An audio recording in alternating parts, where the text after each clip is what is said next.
Now we are going to the first lesson of the 8th class. First lesson and topic is matter around us. Now we are going to discuss about the topic matter around us. Now we are going to discuss about the topic matter around us.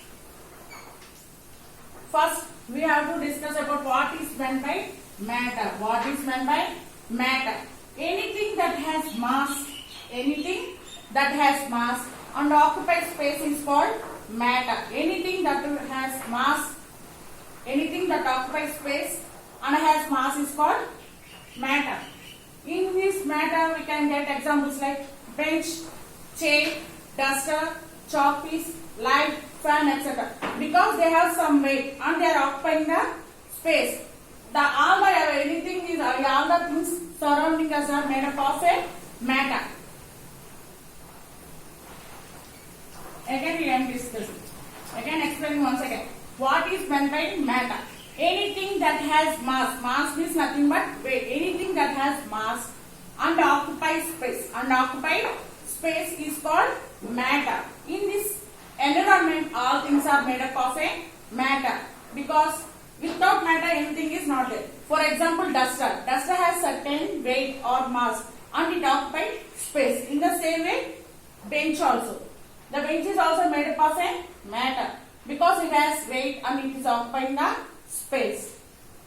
The matter exists in three states. They are solid, liquid and gas. The matter exists in three states.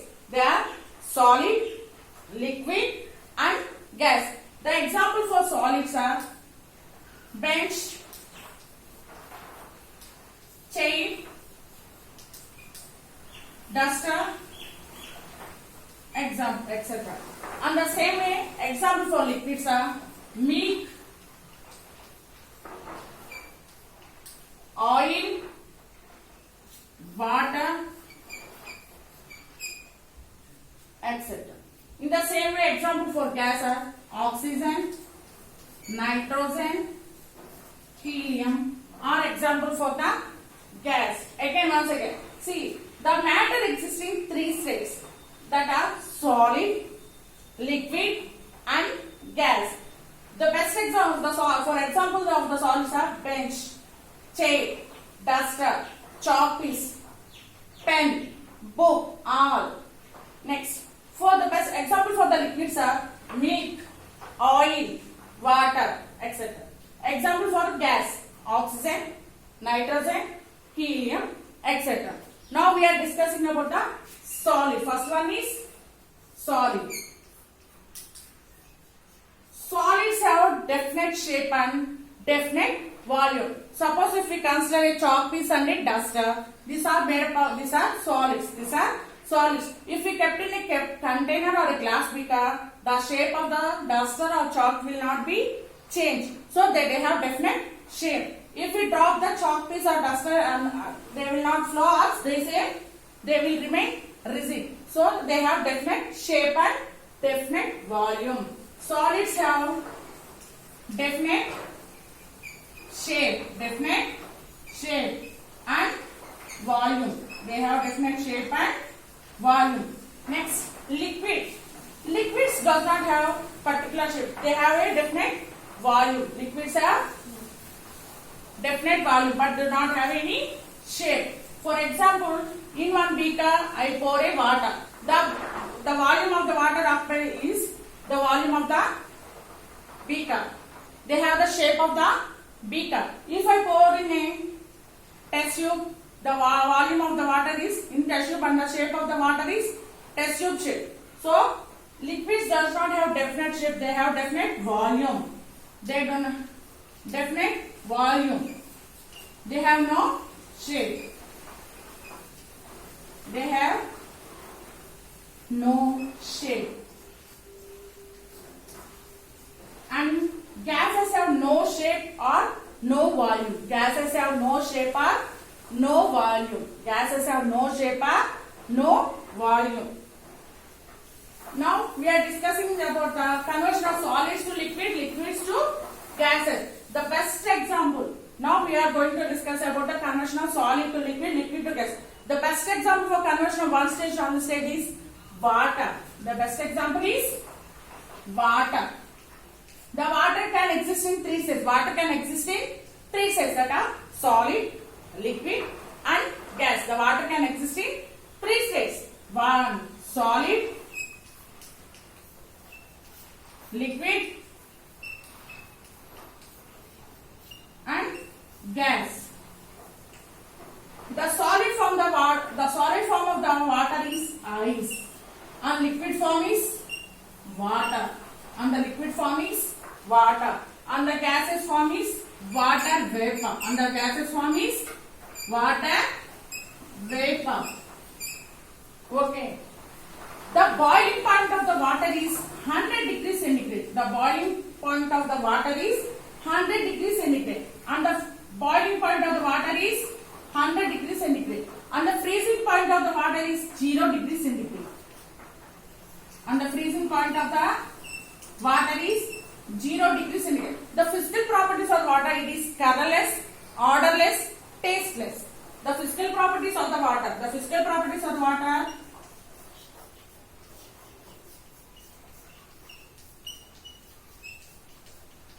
The physical properties of the water. The physical properties of water is colorless. Second one, tasteless. Third one, odorless. Third one, odorless. So, and the freezing point of the water is 0 degrees centigrade, and boiling point of the water is 100 degrees centigrade. The water is existing in three states, that are solid, liquid and gas. The solid form of the water is ice. The liquid form of the water is water, and the gaseous form is water vapor, and the gaseous form is water vapor. See, ice. When we cool the water, we can get ice. When we heat the water, we are getting water vapor. The conversion of water to water vapor is called evaporation.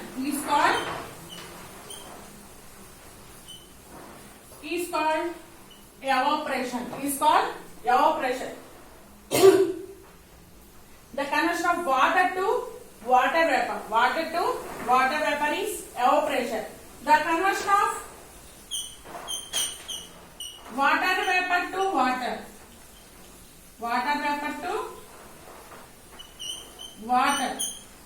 The conversion of water vapor to water is condensation.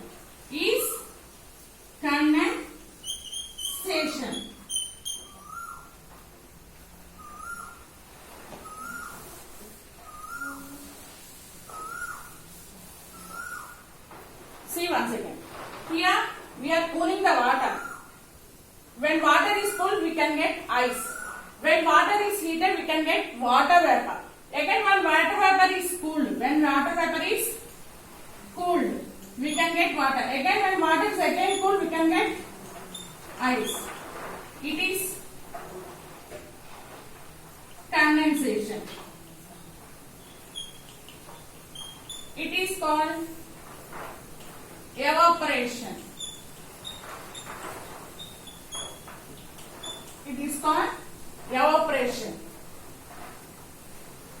Again, see, in water exists in three states. The three states are solid, liquid and gas. The example for solid is ice. Liquid is water. Gas is water vapor. Here water vapor, when cooling, the water vapor is cooled, we can get water. When water is again cooled, we can get ice. When ice is heated, we get water. When ice is heated, we can get water. Again, when water is heated, we get water vapor. Here it is taking evaporation. Here we are getting condensation. Evaporation and condensation are taking place. In that process, same your water cycle also taking place, and we are getting the rain from the clouds. We are getting rain from the clouds. Next, diffusion.